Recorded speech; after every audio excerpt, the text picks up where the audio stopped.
o governo federal sancionou a Lei de Diretrizes Orçamentárias de 2024, a LDO. Porém, foram vetados alguns trechos, como a criação de um calendário para a distribuição de emendas impositivas destinadas a senadores e deputados e bancadas estaduais. A regra aprovada pelo Congresso obrigava o empenho de recursos até 30 dias após a divulgação das propostas. Por outro lado, o presidente manteve uma regra que limita o bloqueio em emendas de comissão, que não são impositivas e que devem ser usadas para negociações políticas.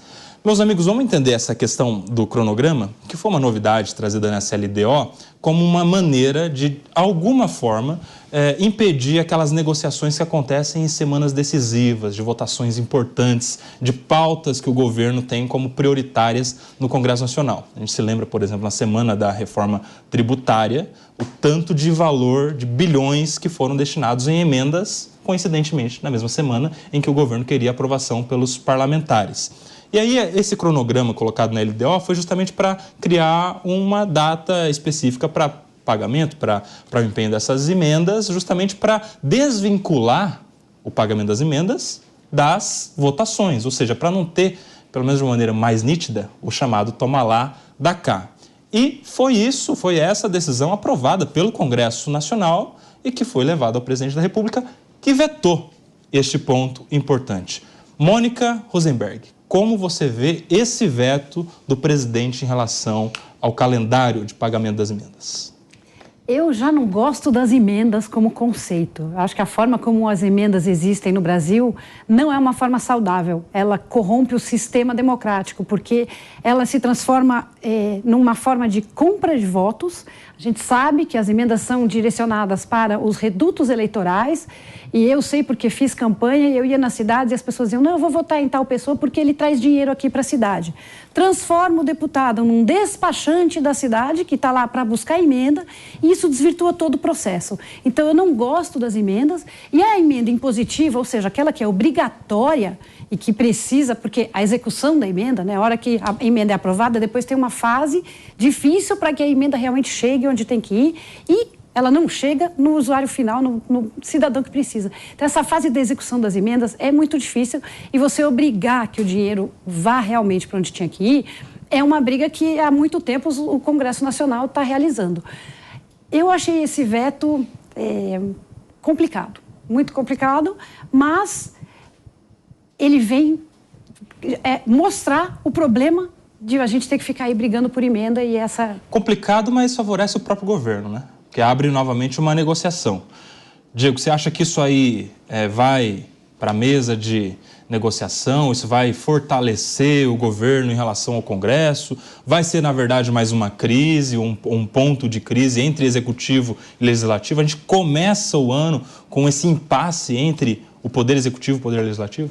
Koba, certamente essa novela ainda vai ter alguns capítulos, até diante do número de vetos que foram derrubados nas últimas sessões legislativas do Congresso. Primeiramente, boa tarde a você, boa tarde Mônica, Palumbo, Paulo, toda a nossa audiência aqui do Linha de Frente. Um feliz ano novo a todos vocês, né? Que tenhamos um 2024 de muita luz.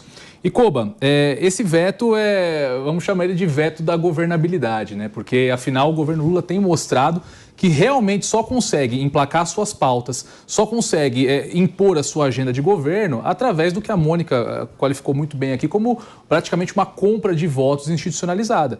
Nós temos o recorde do volume de pagamento de emendas no primeiro ano desse governo. Nos dias 11 e 12 de dezembro, salvo engano, que foi dias que antecederam a votação daquelas MPs do ICMS, nós tivemos quase 10 bi de emenda pago só nesses 2 dias. Então, eu concordo muito com a Mônica quando ela diz aqui que a emenda é algo que está desvirtuado. Realmente, nós temos ali as emendas impositivas que são ferramentas até que democráticas. Quando é igual para todo mundo, de fato é algo positivo, porque o parlamentar conhece os problemas da base, tem a possibilidade de pegar ali uma parcela do orçamento e levar para resolver problemas pontuais. Mas nós temos um volume programado agora para 2024 de 53 bilhões em emendas parlamentares. É praticamente 1/4 do nosso déficit, o déficit que nós estamos sangrando tanto a nossa população, sangrando a classe empresária para que seja pago. Então, eu, enfim, vejo esse veto com muita tristeza, realmente para que o governo possa manter essas negociações e vamos ver se o Congresso vai, mais uma vez, derrubar esse veto, o que seria muito democrático, seria muito importante para que nós tenhamos, sim, um pouco mais de transparência nesse sistema que precisa ser muito aprimorado ainda. Paulo Loyola, meu amigo, a gente sabe que o veto ele está num campo de exceção. Né? A regra é que se respeite a decisão tomada pelo Congresso Nacional, onde estão os representantes do povo, os representantes do Senado, os deputados e senadores. E a gente tem visto alguns vetos acontecendo em decisões importantes do Congresso Nacional, e essa, mais uma vez, feita pelo presidente Lula, em um tema que é de interesse direto dos parlamentares, que é o acesso às emendas. Como você vê essa relação do presidente com esses vetos, constantes vetos às leis aprovadas no Congresso Nacional? Bem, antes de tudo, mais uma vez, aí, obrigado pelo convite.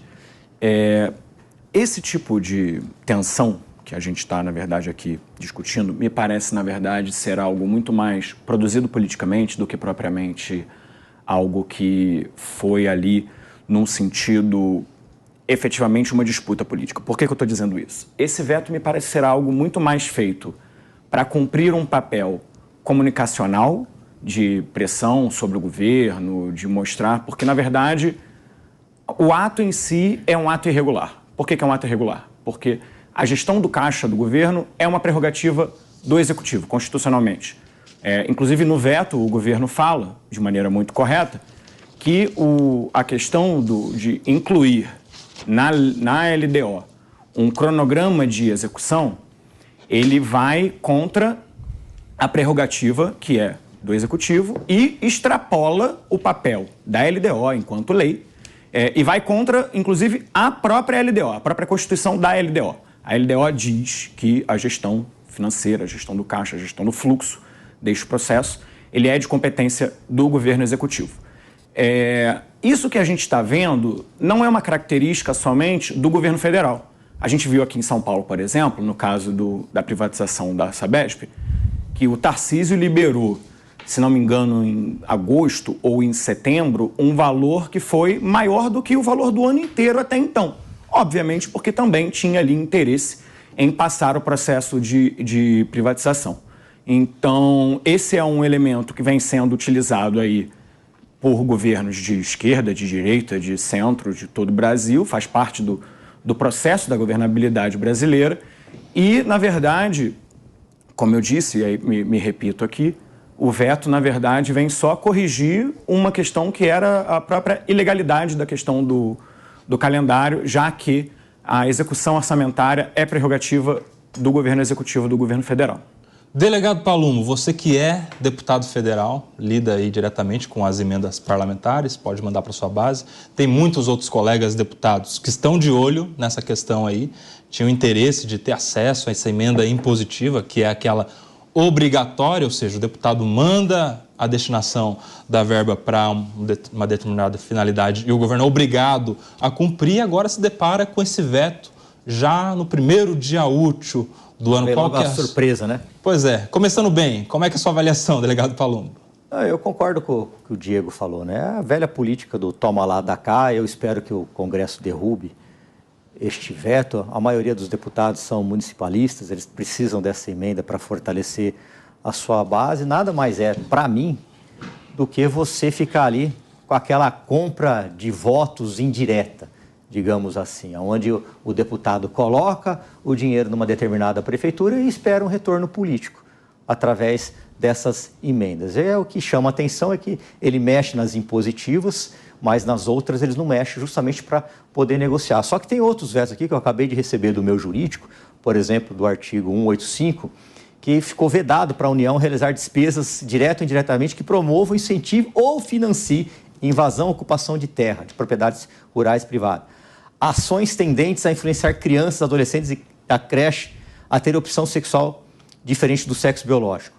Ações tendentes a desconstruir, diminuir ou extinguir o conceito de família. Cirurgia em crianças e adolescentes para mudança de sexo. Então, não está só vinculado à emenda. Aqui também atinge boa parte dos congressistas que são conservadores, pró-família, contra o aborto, que não querem ideologia de gênero, o Estado se metendo no seio da família, inclusive a mim, que sou de direita, sou conservador, E recebi este veto agora do meu setor jurídico, até agradeço aí a doutora Rubenita que me passou agora isso, nos pegou de surpresa isso, e agora a luta é para derrubar este veto aí que, no meu ponto de vista, aí, ele extrapolou um pouco os limites, né? Por que colocar dinheiro, por exemplo, em invasão de terra?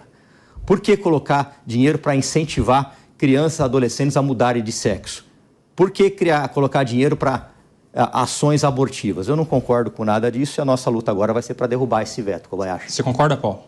Na verdade, o veto ele aconteceu não em função da pauta ideológica, mas porque ele foi muito mal escrito. Como, aliás, acontece muito no legislativo brasileiro, fica muito difícil, da maneira que as questões foram escritas ali, de efetivamente fiscalizar e cumprir o que seria, por exemplo, uma ação que induz uma criança, e aí ainda tem essa abominação de opção de gênero, que é uma coisa que não existe, mas o que seria isso é muito difícil.